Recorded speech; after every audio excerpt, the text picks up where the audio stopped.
여러분, 중국산 메이드 인 차이나 하면 어떤 생각이 드시나요? 구리다? 뭔가 품질이 좀 안 좋을 것 같고 쉽게 고장날 것도 같고. 얼마 전에도 중국산 알몸 김치 사건이 있었죠. 커다란 김치 절이는 통에 배 넣은 아저씨가 알몸으로 들어가서 휘휘 젓는. 그런데 중국산이 이렇게 문제가 많아도 정작 우리 생활을 살펴보면 중국산 없이는 단 하루도 살 수 없다는 말을 합니다. 중국이 세계의 공장이 되면서 우리가 생활하는 데 필요한 거의 대부분의 공산품을 생산하고 있기 때문인데요. 중국산은 너무 구려! 라는 이런 우리의 오랜 편견을 깬 기업이 있습니다. 짝퉁 애플로 놀림받다가 지금은 애플의 강력한 추격자가 되어버린, 우리에겐 대륙의 실수라는 별명으로 유명한 가성비 갑의 대명사 샤오미입니다. 샤오미는 2010년에 레이준이 설립한 중국의 전자제품 제조 및 판매 기업입니다. 우리에게는 2014년경부터 가성비가 좋은 기업으로 알려졌습니다. 샤오미는 중국어로 좁쌀이란 뜻인데요. 초창기에 창업자가 동업자들과 좁쌀로 만든 죽을 먹으며 사업을 꾸려나갔다고 해서 이런 이름이 붙여졌다는 썰이 있습니다. 투자도 받고 해서 그렇게까지 헝그리한 시절이 있었던 것 같지는 않은데, 지금은 잘 나가지만 우리도 어려운 시절이 있었다, 이런 홍보를 하고 싶었던 걸까요? 샤오미의 창업자이자 CEO인 레이준은 킹소프트라는 중국의 소프트웨어 회사의 부회장으로 일하다가 2010년에 41살의 나이로 샤오미를 창업했는데요. 킹소프트는 우리로 치면 한글과 소프트 같은 업체입니다. 레이준은 샤오미 프레젠테이션 현장에 검은 티에 청바지를 입고 등장하여 대놓고 애플의 스티브 잡스를 따라해 해외에서뿐만 아니라 중국에서조차도 스티브 잡스 따라쟁이라고 놀림을 받기도 했습니다. 하지만 단순히 외모뿐 아니라 샤오미의 제품에 반영된 여러가지 철학 역시 스티브 잡스와 비슷해서 레이잡스라는 별명을 얻기도 했는데요. 샤오미는 2011년 자체 OS인 MIUI를 탑재한 스마트폰 Mi1을 출시했습니다. 비록 안드로이드 기반이지만 애플의 iOS와 유사한 UI 형태를 띠고 있었고요.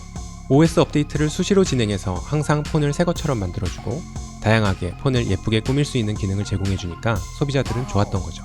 이렇게 Mi1은 제품의 성능에 비해 말도 안 되는 저렴한 가격과 우수한 디자인에 대한 호평을 얻으면서 큰 성공을 거두게 됩니다. 샤오미의 성공에는 샤오미만의 마케팅과 유통 전략도 한몫을 했는데요. 샤오미의 초기 판매 전략은 SNS를 통한 홍보와 자사 홈페이지를 통한 예약 판매 순으로 진행했는데, 매번 샤오미가 새로운 제품을 출시할 때마다 매진 행진을 거듭하게 됩니다. SNS에서 엄청 좋다고 소문은 들었는데 가격도 엄청 싸고, 그런데 당장 사려고 하면 살 수가 없는 거죠. 마치 무슨 로또 뽑는 기분으로 미리 예약을 해두고 나중에 출시되면 선착순으로 제품을 받는 거죠. 이번에 받을 수 없게 되면 좀 더 비싸게 사거나 혹은 다음번을 기다리고. 이거 완전 닌텐도? 애플이 신제품 출시 때마다 오프라인에 줄을 세웠다면 샤오미는 온라인에 소비자들을 줄 세운 셈인데요. 이렇게 일부러 매진을 유발하여 고객을 기다리게 해서 심리적 효과를 극대화시키는 마케팅 방식을 헝거 마케팅이라고 하는데요. 마케팅 교과서에 샤오미의 사례가 대표적인 예시가 될 정도로 유명해졌습니다. 이렇게 잘 나가는 것 같던 샤오미가 2013년 영업이익을 공개하고 보니 한 해에 4조 8천억 원의 매출을 올렸으나 영업이익이 겨우 615억 원, 영업이익률이 고작 1.28%였습니다. 2014년에는 14조 원의 매출을 올렸지만 영업이익은 전년과 비슷하다고 알려졌습니다. 영업이익률은 더 엉망이 된 거죠. 퍼센트로 계산하면 0.47% 정도니까? 하여튼 이 정도 영업이익률이면 이익을 추구하는 기업으로서는 누가 봐도 결코 낙관적인 상황은 아니었는데요.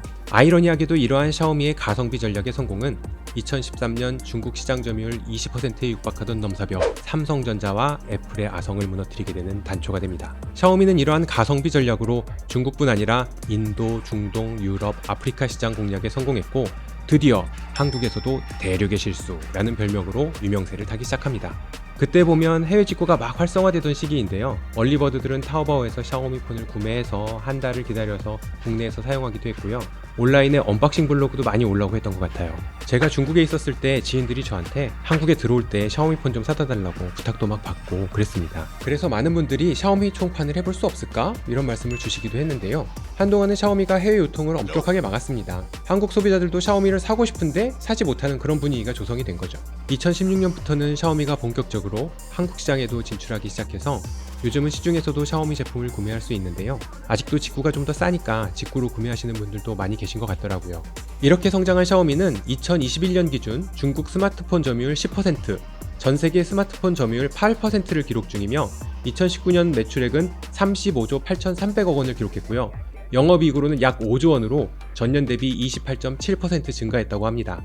물론 2020년 현재 애플이 세계 스마트폰 시장 점유율 15%로 삼성전자에 이어 2위고, 중국 스마트폰 시장 점유율도 15% 정도로 샤오미를 앞서고 있으니 샤오미가 애플과 어깨를 나란히 한다고 보기는 어렵습니다.